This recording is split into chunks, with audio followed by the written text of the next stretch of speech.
मी बिरदेव सिद्धापाडोने यावर्षी झालेल्या UPSC civil services एक्झामिनेशनमध्ये 551 rank घेऊन उत्तीर्ण झालेलो आहे.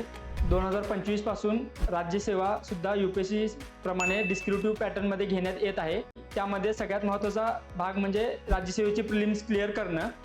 सो त्याचाच एक भाग म्हणून आमचे सहकारी संदीप देवकाते सर आणि सतपाल गोडसे सर आणि त्यांची टीम फास्ट ट्रॅक बॅच घेऊन येत आहेत.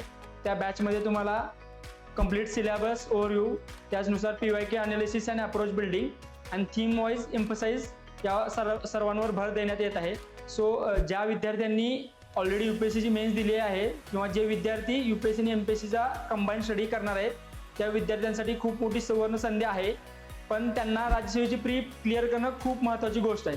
सो तुम्ही या फास्ट ट्रॅक बॅचचा फायदा घेऊ शकताय आणि त्याचाच भाग म्हणून मी स्वतः 5 जुलै रोजी ओरिएंटेशन सेशन घेणार आहे. ते सेशन ज्ञान प्रबोधिनी शेजारी राधिका बळे समोर UPSC गाईडच्या बिल्डिंगमध्ये होईल.